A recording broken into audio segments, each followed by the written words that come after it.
Assalamualaikum warahmatullahi wabarakatuh. Bismillahirrahmanirrahim. Nama saya Muhammad Amir Mahmud. NIM saya 2002031110035.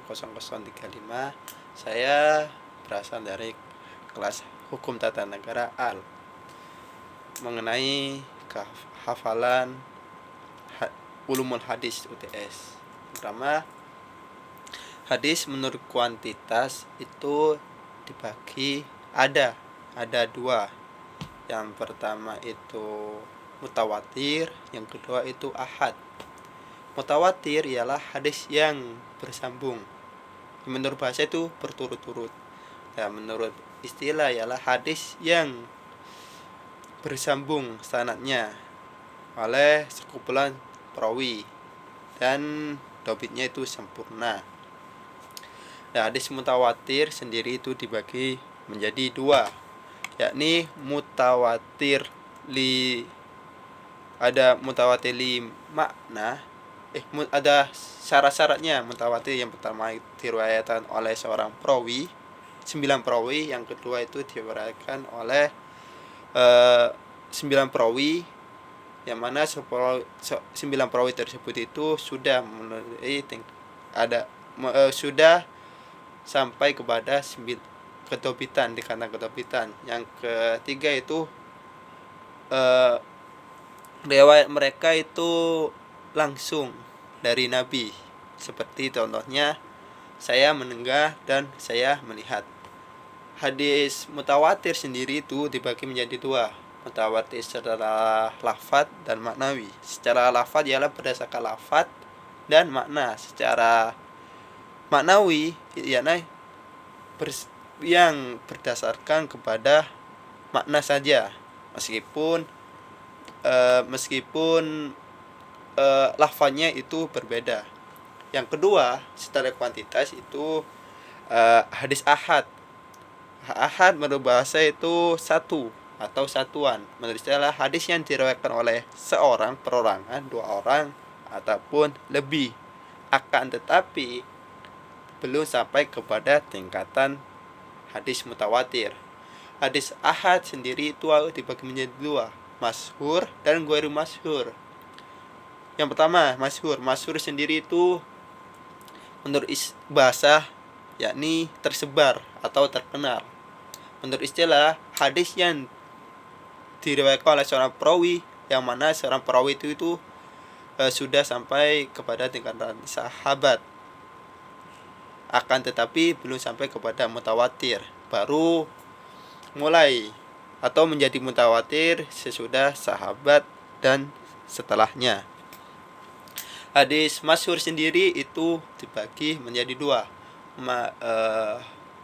masyhur li zati, masyhur istilahi dan juga ghairu istilahi. Masyhur istilahi adalah hadis yang nampak. Hadisnya nampak diriwayatkan oleh 3 perawi pada setiap tingkatan. Yang kedua, masyhur li ghairi istilahi, yang mana hanya saja terdapat kepada lisan, akan tetapi tidak merusak kepada syarat-syarat hadis masyhur. Yang kedua yakni ghairu masyhur. Ghairu masyhur sendiri itu dibagi menjadi dua. Yang pertama itu ghairu masyhur, yang pertama itu aziz, yang kedua itu gharib.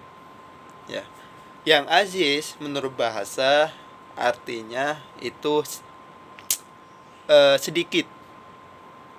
Menurut istilah lah hadis yang diriwayatkan oleh perawi yang sedikit, kurang lebih dari 2 seorang perawi pada setiap tingkatan matan. Yang kedua yakni gharib. Yakni menurut hadis gharib sendiri itu menyendiri, menurut bahasa menyendiri. Hadis yang mana seorang perawi itu menyendiri. Baik menyendirinya itu kepada iman ataupun yang lainnya. Hadis gharib itu dibagi menjadi 2. Yang pertama itu mutlak dan nisbi. Yang mutlak ialah perkara yang diriwayatkan oleh seorang perawi pada tingkatan pada hadis mutlak, gori mutlak kan, hadis yang diriwayatkan oleh seorang perawi pada tingkatan sahabat. Yang nisbi, gori nisbi ialah perkara yang menyembunyikan seorang perawi, yang menyembunyikan sanad bagi seorang perawi setelah tabi'in. Jadi itu secara kuantitas hadis itu dibagi menjadi dua, yakni hadis mutawatir dan hadis ahad. Kemudian hadis menurut kualitas itu ada tiga menurut kualitas. Yang musyakot mukoyat, ya sebelumnya itu hadis ahad itu ada mukoyat itu ada tiga, mukoyat syikoh, mukoyat al-balad, dan mukoyat arawi. Mukoyat syikoh ialah hadis yang berkenaan dengan sifat dan kedobitan hadis. Yang kedua itu mukoyat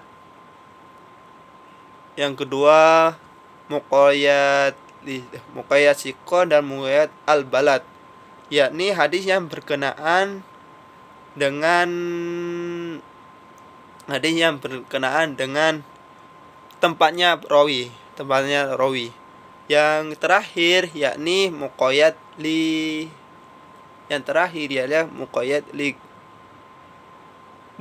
arawi, yakni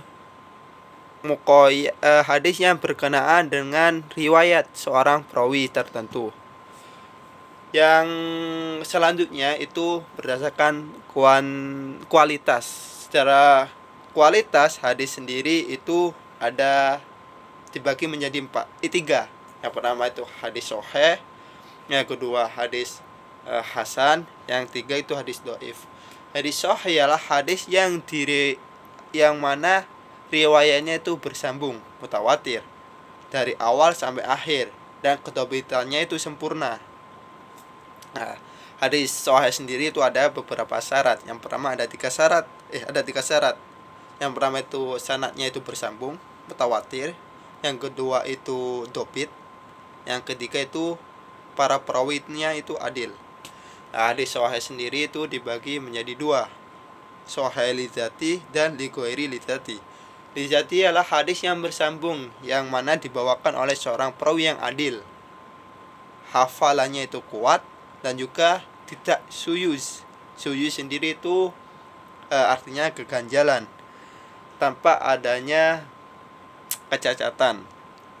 Nah, yang kedua itu sahih li ghairi dzati itu hadis yang kesahihannya itu dari sanadnya sendiri. Nah, hadis li dzati adalah hadis yang kesahihannya dari sanadnya sendiri.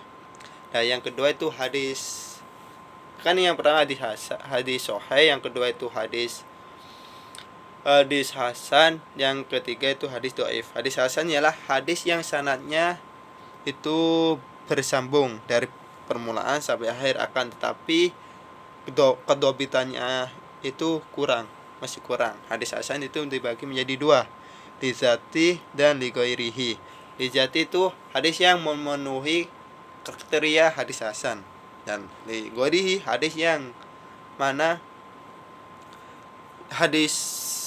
li ghairi hadis yang dikeluarkan dengan beberapa jalan, akan tetapi kedhaifannya itu bukan dikarenakan kefasikan seorang perawi. Yang terakhir itu hadis dhaif. Hadis dhaif hadis yang tidak memenuhi syarat-syarat menjadi hadis hasan dan hadis sahih. Jadi kesimpulannya, secara kualitas hadis itu dibagi menjadi 3: hadis sahih, hadis hasan, dan hadis dhaif. Situ ada tingkatan 3. Berhadis sahih itu yang pertama, yang kedua itu hadis hasan, yang kedua dan hadis dhaif. Selanjutnya itu mengenai sebab kedhaifan hadis. Itu ada 5: hadis mursal, hadis munqati, hadis mudallas, dan hadis mu'allaq, dan hadis mudhal. Hadis mursal ya hadis yang gugur pada akhir sanadnya oleh seorang perawi sesudah tabi'in. Hadis munqati hadis yang terputus, yakni tidak tersambung, yang mana itu terjadi di mana saja. Dan yang ketiga itu hadis mudallas, hadisnya menyembunyikan catatnya sanad, dan kemudian itu dikeluarkan secara baik pada akhirnya. Yang keempat itu hadis mu'allaq, hadis yang dihapus awal sanadnya oleh seorang perawi, baik secara terus menerus ataupun tidak, terus menerus, berturut-turut. Yang terakhir, yang kelima itu mudhal, hadis yang mana gugur sanadnya oleh 2 perawi ataupun lebih secara berturut-turut di awal, di tengah maupun di akhir. Selanjutnya itu sebab cacatnya rawi. Nah, sebab cacatnya rawi itu dibagi menjadi 2. Yang pertama cacatnya dalam adlal, yang kedua itu cacatnya di dalam kedhabitan. Adlal sendiri itu ada 3. Ya, ada 3. Yang pertama itu hadis maudhu, hadis matruk, hadis majhul. Nah, sekarang pengertiannya, hadis maudhu ialah hadis yang diada-adakan, yang dibuat-buat, kemudian hadis tersebut itu disandarkan kepada Nabi Muhammad SAW atau kepada Rasul. Yang kedua hadis matruk, hadis yang terdapat pada sanadnya perawi yang dituduh atau tertuduh berdusta, dan hadis itu hanya diketahui dengan satu jalan, yakni jalan tersebut. Nah, yang terakhir itu hadis hadis majhul. Pengertiannya hadis yang di dalam sanadnya itu disebut seorang periwayat, akan tetapi tidak ada yang mengambil riwayat dari bidang itu sendiri. Jadi secara kecacatan rawi itu ada dibagi menjadi 2, cacat di dalam adlal dan kedhabitan. Adlal sendiri itu ada 3. Yang pertama itu maudhu, matruk, dan majhul, seperti itu. Selanjutnya mengenai kecacatan rawi. Selanjutnya itu di dalam bidang kedhabitan. Nah, di dalam kedhabitan itu banyak sekali bagiannya. Ada 8 kedhabitan. Ya, yang pertama itu munkar, yang kedua mu'allal, ketiga itu mudraj, keempat maklub, yang kelima itu mudharib, yang keenam muharraf, yang ketujuh itu mushaf. Nah, yang terakhir itu syad. Seperti itu. Banyak sekali di dalam kedhabitan. Yang pertama kita pengertian dulu. Hadis munkar. Hadis munkar adalah hadis yang menyendiri di dalam periwayatannya. Munkar itu hadis yang menyendiri dalam periwayatannya, banyak kesalahan dan kelemahannya, atau yang mana jelas-jelas kefasikannya hadis tersebut. Yang kedhabitan. Yang pertama hadis munkar. Yang kedua itu hadis mu'allal, yang mana hadis yang terdapat ilat di dalam sanadnya, akan tetapi terdapat ilat di dalam sanadnya meskipun ilat tersebut itu tidak kelihatan di dalam sanadnya. Itu yang kedua, yang mu'allal. Yang ketiga mudraj. Hadis yang terdapat penambahan yang bukan asli dari hadis itu sendiri, yakni ditambahkan lafadz seperti itu. Dan yang keempat, maklub, yakni mengganti suatu lafadz dengan lafadz yang lain pada sanad hadis itu, pada sanad ataupun matan, dengan cara mendahulukan ataupun mengemudikan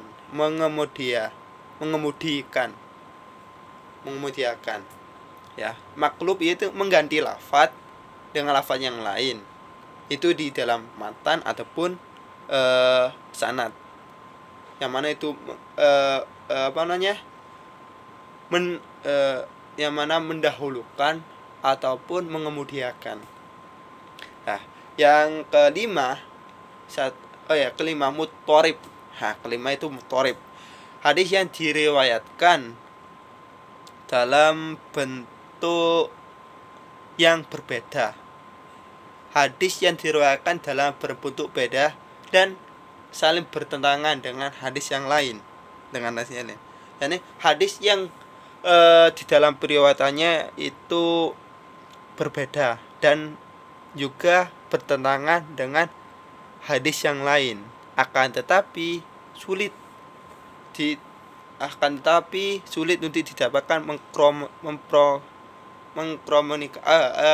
mentarjih. Karena apa? Karena saling, yang mana keduanya itu saling kuat. Ya, yang keenam itu muharraf. Nah, yang keenam itu muharraf, hadis yang berbeda dengan hadis yang lain.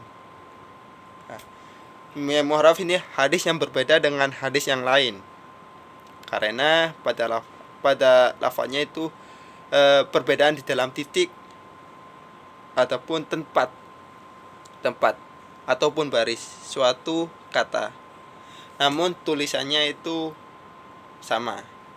Hadis muharraf itu hadis yang berbeda di dalam titik atau tempat atau baris, yang mana itu lafaznya itu sama, tidak ada perubahan. Jadi muharraf itu hanya saja kepada titik dan tempat atau baris. Ya, baris. Yang ketujuh itu hadis mushaf. Yang ketujuh hadis mushaf ialah hadis yang padanya terjadi perubahan lafadz. Hadis mushaf ialah hadis yang mana di dalamnya itu ada perubahan lafadz ataupun makna aslinya, baik pada sanad ataupun matan. Yani hadis mushaf ialah hadis yang mempunyai yang terjadi perubahan pada lafadz ataupun makna, baik itu di dalam yang terdapat pada sanad ataupun pada matan, seperti itu. Yang terakhir itu hadis syadz. Nah, ini yang terakhirnya hadis syadz, hadis yang diriwayatkan oleh perawi yang maklub. Hadis syadz ini hadis yang diriwayatkan oleh seorang perawi yang maklub, namun bertentangan dengan perawi atau riwayat yang baik. Nah, hadis syadz ini hadis yang diriwayatkan oleh seorang perawi yang maklub dan namun bertentangan dengan riwayat perawi yang sahih atau yang lebih baik, seperti itu. Jadi kesimpulannya sebab kecacatan rawi ya, itu dibagi menjadi dua, kecacatan di dalam adalah dan kedobitan. Adalah itu ada tiga dan di dalam kedobitan itu ada 8, banyak sekali gitu, yang 8. Yang pertama hadis munkar, hadis mu'allal, hadis mudraj, hadis mu'allaq, maklub, hadis muttarib, terus hadis muharraf, kemudian hadis mushaf dan hadis syadz, seperti itu. Syukron. Assalamualaikum warahmatullahi wabarakatuh.